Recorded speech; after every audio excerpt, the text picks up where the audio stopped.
दो पत्नियां थी। कौन कौन? सुनीति और सुरुचि। हर संसार में दो प्रकार के लोग पाए जाते हैं, जैसे पत्नियां सुनीति और सुरुचि। सुष्ठुम नीति यस्य सा सुनीति, जो नीतिवान पुरुष है उसका नाम सुनीति है। और यस्या रुचि संसारे सा सुरुचि, जो संसार में फंसा हुआ है, अज्ञान में फंसा हुआ है, उसका नाम सुरुचि है। ये दो पत्नियां हैं। चाहे इसी को निवृत्ति मार्ग और प्रवृत्ति मार्ग, दो मार्ग बताए गए उपासना के, एक निवृत्ति मार्ग, एक प्रवृत्ति मार्ग। चाहे इसको ऐसा समझ लो। महाराज दो पत्नियां, पहली पत्नी सुनीति थी, उसके कोई पुत्र नहीं था। जब पुत्र नहीं था तो इन्होंने दूसरे विवाह का प्रस्ताव रखा सुनीति के सामने। उत्तानपाद ने, सुनीति ने उसे सहर्ष स्वीकार कर लिया और कहा कि हे पतिदेव, आप राजा हैं, सारे आर्यावर्त के राजा हैं, इसलिए अगर निसंतान चले जाओगे तो इस राज्य का उत्तराधिकारी कौन बनेगा? और बिना राजा के प्रजा में उच्छृंखलता पैदा हो जाती है। संत महात्मा पूजा पाठ, हवन पूजन विधि विधान से नहीं कर पाएंगे, इसलिए महाराज आप दूसरा विवाह कर लो। महाराज जैसे अब देखो, हर चीज में लेते जाओ, कथा तो बढ़ ही जाती है। जब आप आए थे यहां पर, तब क्या बन के आए थे? सुनीति बन के। गर्भ में हरि भजन को, गर्भ में हरि भजन को पूरो करार कियो, और बाहर आए भूल गयो माँ की सुगोदी में। बाहर आकर के तुम माँ की सुगोदी में भूल गए। जैसे ही पैदा हुए, गर्भ में तो याद रही परमात्मा की, लेकिन धरती पे गिरे, वहां वहां की आवाज लगाई, हम कहां आ गए, कहां आ गए। माँ की ममता बढ़ गई। माँ की ममता से पुत्र के अंदर भी ममता का प्रादुर्भाव हो गया। गर्भ में हरि भजन को पूरो करार कियो, और बाहर आए भूल गयो माँ की सुगोदी में। बालपन बालकन के, बालपन बालकन के संग में गवाए दियो, और तरुणाई गवाए दई तरुणी इथलियों में।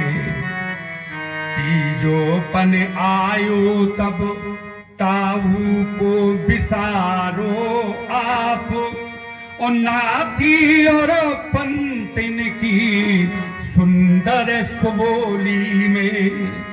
चौथोपन आयो तब काल डसली नोहाए, और लाट सी धरे जातो, और काठ की खटोली में।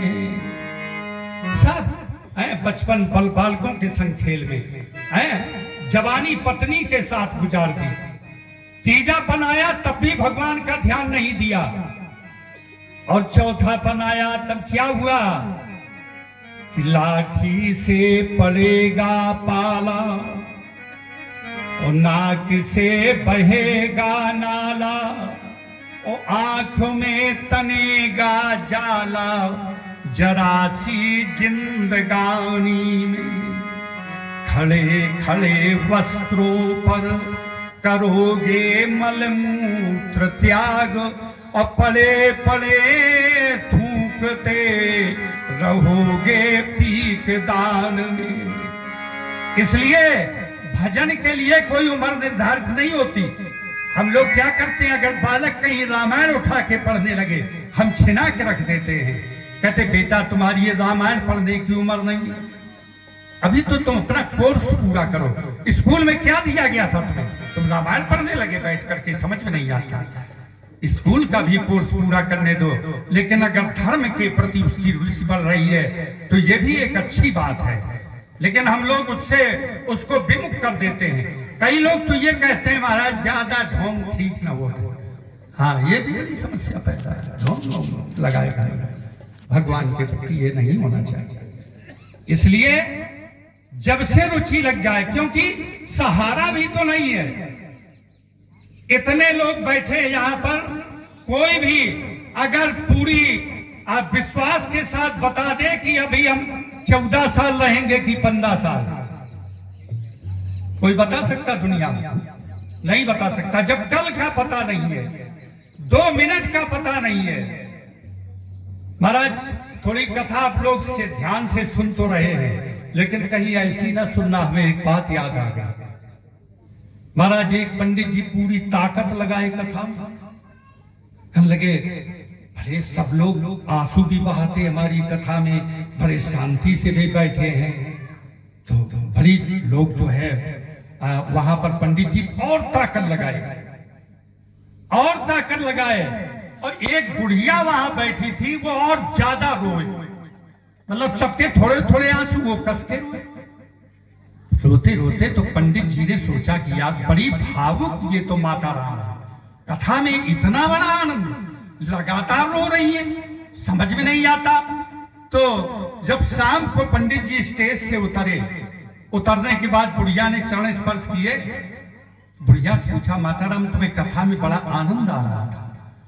बोले पंडित जी आनंद नहीं आ रहा था, हमें थोड़ा कष्ट हो रहा था, दुख। बोले क्या? बोले महाराज हमारा एक भुकरा था, वो रात भर भैं भैं भैं करते हुए सवेरे मर गए। तो ऐसे ही महाराज आप बड़ी जोर से भैं भैं कर रहे हो, कहीं ऐसा ना हो कि हाँ शाम को गोविंदा आए।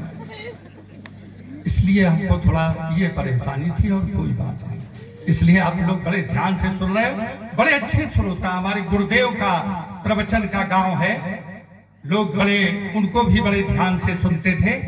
सत्संग वाला गांव है, इसलिए बड़ी ढंग से कथा सुन रहे हैं। बोले वृंदावन बिहारी लाल की जय। गर्भ में हरि गर्भ में कबूल्यो भक्त, बाहर आई भूल गयो और कीन हो नहीं भजन एक क्षण भगवान को।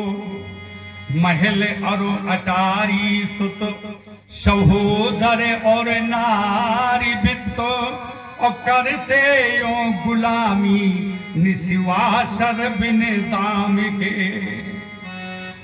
बिना हरि भजन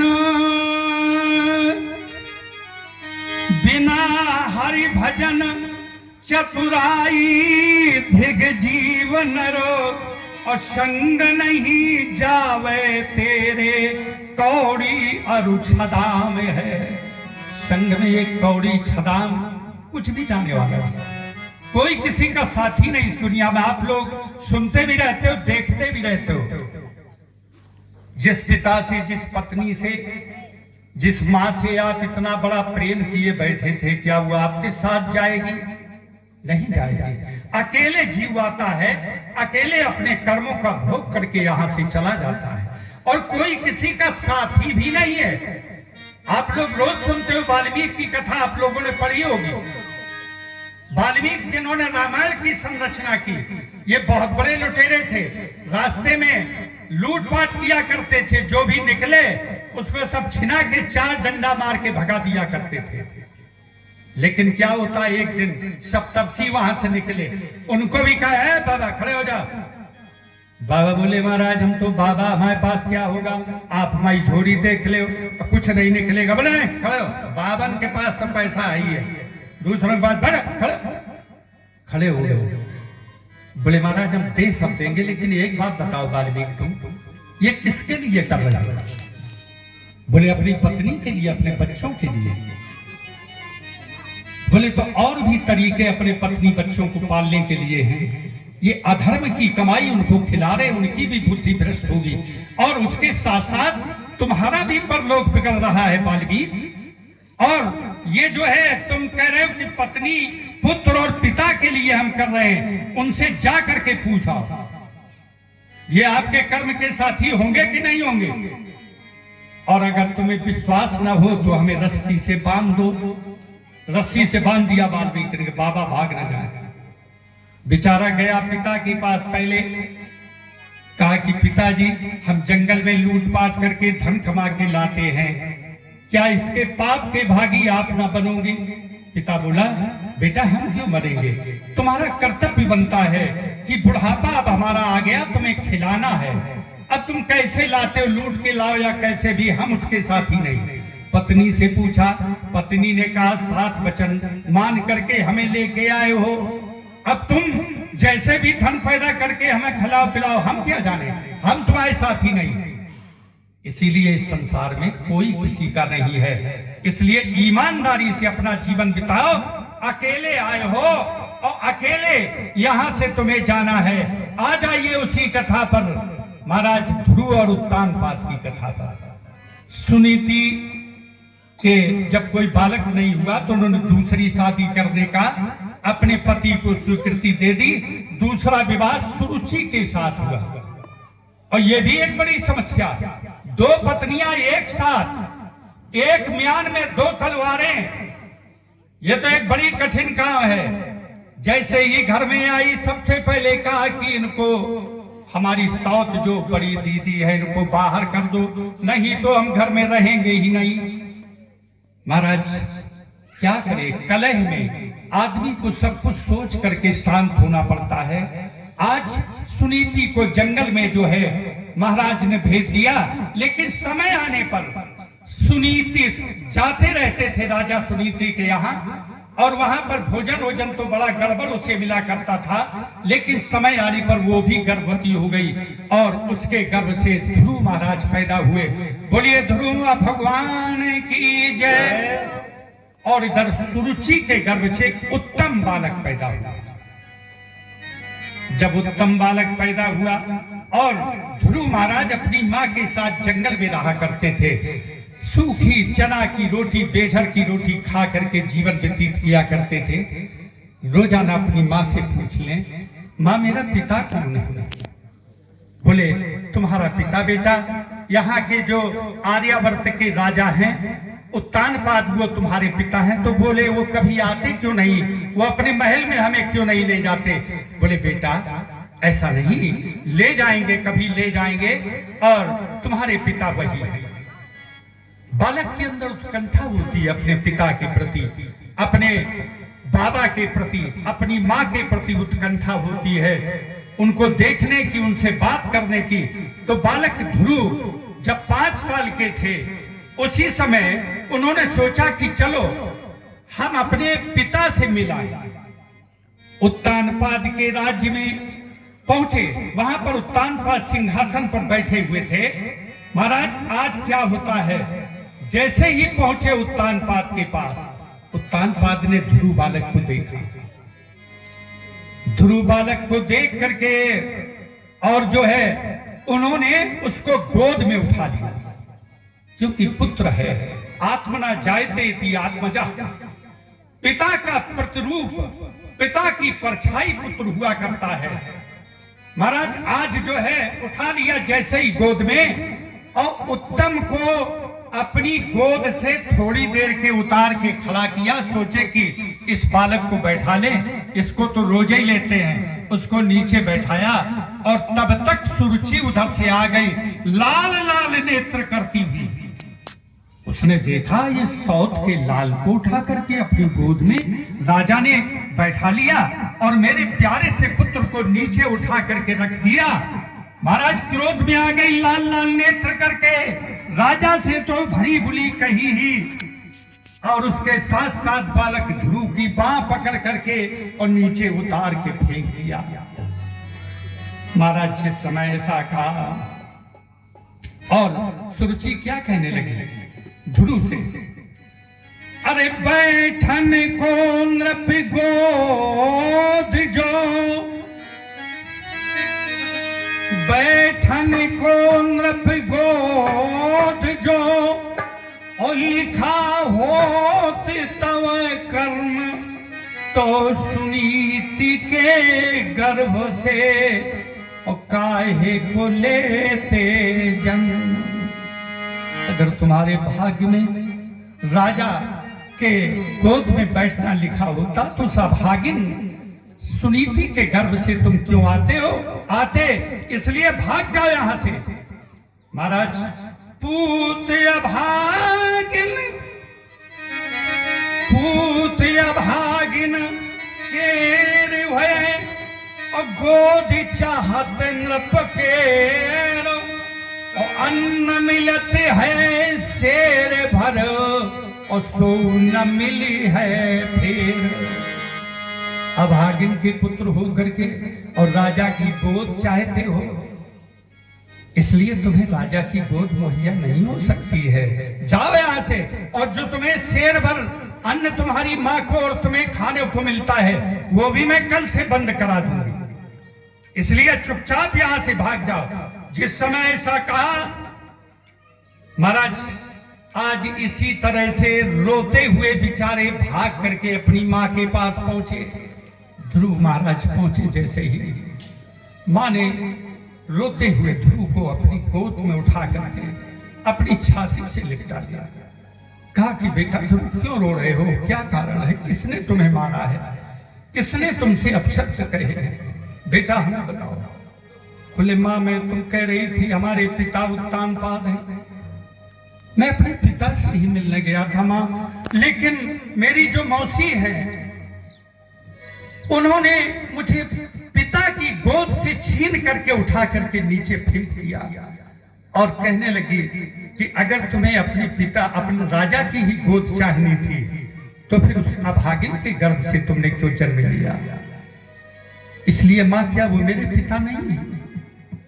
वो एक शब्द भी नहीं बोल पाए। अगर मेरे पिता होते तो जरूर ही कुछ ना कुछ मौसी से कहते, लेकिन उन्होंने एक शब्द भी नहीं कहा। क्या वो मेरे पिता नहीं है? महाराज आज सुनीति कहने लगी, बेटा इस संसार में कोई किसी का न पिता है न कोई किसी की मां है। यहाँ पर जाने कितनी बार कोई व्यक्ति किसी का पुत्र बन जाता है, वही व्यक्ति कभी जीव कभी पिता उसका बन जाता है।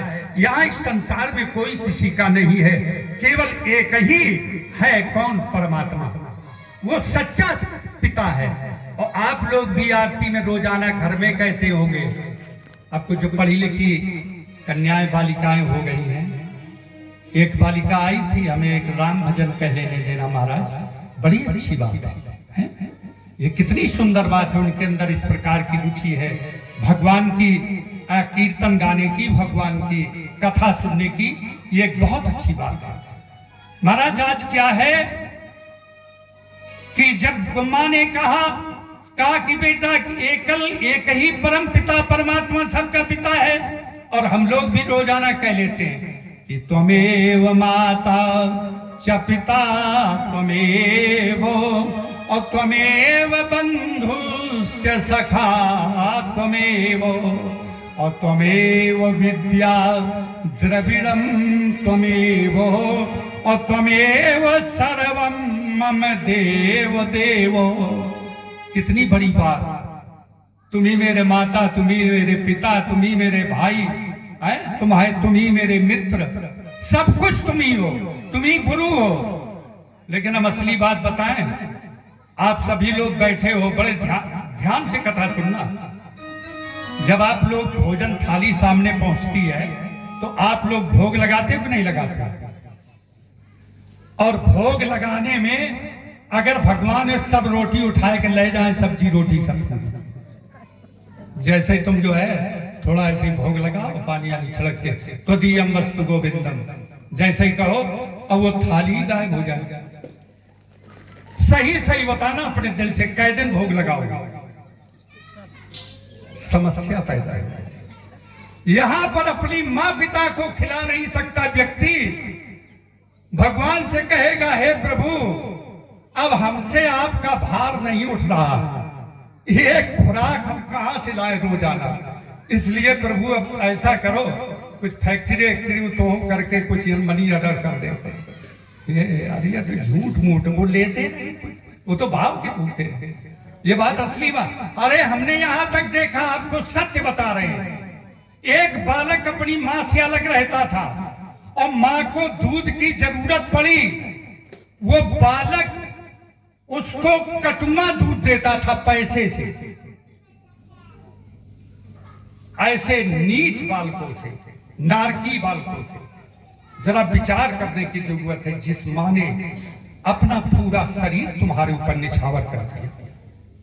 और ऐसी माँ के लिए तुम भले ही वो अलग हो, लेकिन तुम कम से कम 250 ग्राम दूध अपनी कमाई का नहीं दे सकते। बड़ी विडंबना है समाज में। अगर माँ पिता के लिए खेती अलग ना निकाली जाए तो पुत्र खिलाने को तैयार नहीं। एक माँ और पिता 4-4, 6-6 बालकों को पाल देते हैं, लेकिन एक वृद्ध माता पिता को हम लोग नहीं पाल पाते। कितनी बड़ी विडंबना है समाज में। तो इसलिए जरा विचार करना, ये केवल कहने मात्र की बात नहीं कि तुम्हें यो माँ का अच्छा पिता तुम्हें हो, ये कुछ अपने हृदय में भी धारण किया करो। जितनी आप जो है आरती या प्रार्थना जो भी करते हो अपने जीवन में थोड़ा धारण करके चला करो, तभी कल्याण हो पाएगा।